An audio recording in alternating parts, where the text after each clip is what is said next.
entitled A Prayer in Spring, which is by the poet Robert Frost. Oh, give us pleasure in the flowers today, and give us not to think so far away as the uncertain harvest. Keep us here all simply in the springing of the year. Oh, give us pleasure in the orchard white, like nothing else by day, like ghosts by night. And make us happy in the happy bees, the swarm dilating round the perfect trees. And make us happy in the darting bird that suddenly above the bees is heard, the meteor that thrusts in with needle bill, and off a blossom in midair stands still. For this is love, and nothing else is love, the which it is reserved for God above to sanctify to what far ends he will, but which it only needs that we fulfill.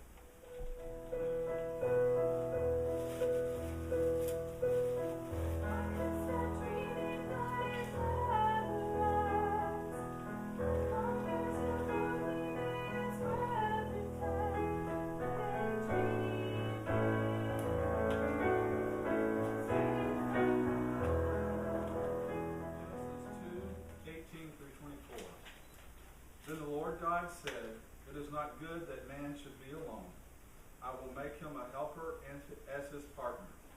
So out of the ground the Lord God formed every animal of the field and every bird of the air, and brought them to the man to see what he would call them. And whatever the man called each living creature, that was its name. The man gave names to all cattle, and to the birds of the air, and to every animal of the field. But for the man there was not found a helper as his partner. So the Lord God caused a deep sleep to fall upon the man, and he slept. Then he took one of his ribs and closed up its place with flesh. And the rib that the Lord God had taken from the man, he made into a woman, and brought her to the man. And the man said, "This at last is bone of my bones and flesh of my flesh. This one shall be called woman, for out of man this one was taken. Therefore a man leaves his father and his mother and clings to his wife, and they become one flesh." On 1 Corinthians chapter 13, verses 1 through 8. If I speak in the tongues of mortals and of angels, but do not have love, I am a noisy gong or a clanging cymbal. And if I have prophetic powers and understand all mysteries and all knowledge, and I have all faith, so as to remove mountains, but do not have love, I am nothing. If I give away all my possessions, and if I hand over my body so that I may boast, but do not have love, I gain nothing. Love is patient. Love is kind. Love is not envious or boastful or arrogant or rude. It does not insist on its own way. It is not irritable or resentful. It does not rejoice in wrongdoing, but rejoices in the truth. It bears all things, believes all things, hopes all things, endures all things. Love never ends.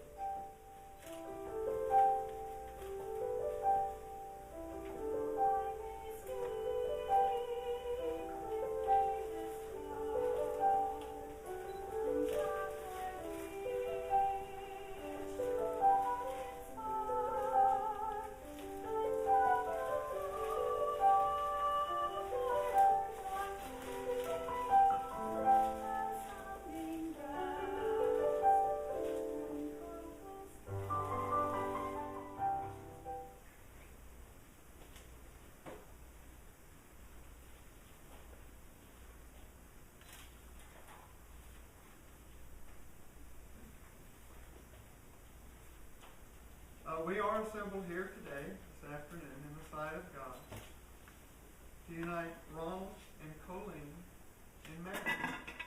Will you take this man to be your wedded husband, to live together after God's holy ordinance in the holy estate of marriage? Colleen, will you love him? Will you comfort him? Will you honor and keep him? Will you submit yourself to the leadership that God provides to him?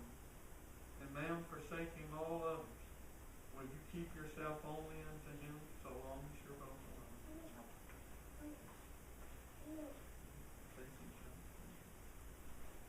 Join him.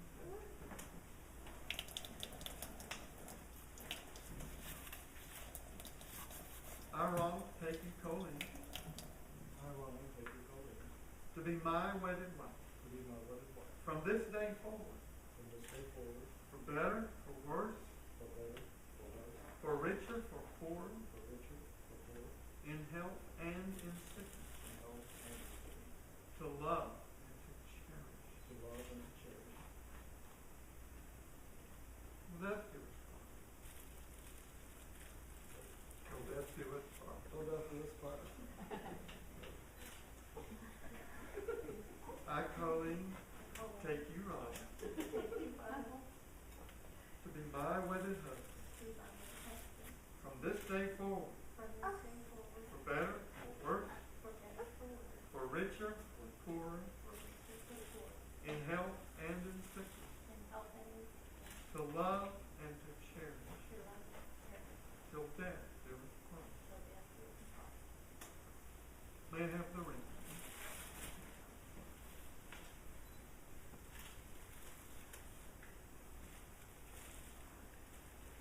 I invite you to take the appropriate ring. You know, for centuries, rings of gold have been used to seal marriage covenants between men and women. And I'd like to remind you that the ring that you now hold in your hand is the ring that belongs to you. That great big thing belongs to you, Colleen, and that dainty little ring belongs to you. In a few moments, possession will change. Ownership will not. You will wear the ring that belongs to your wife, and you will wear the ring that belongs to your husband.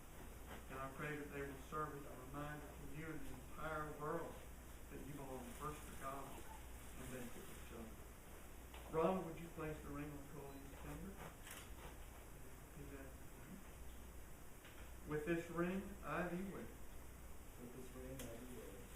I pledge my life and my love. I pledge my life and my love to you. Place the ring on Ron's finger.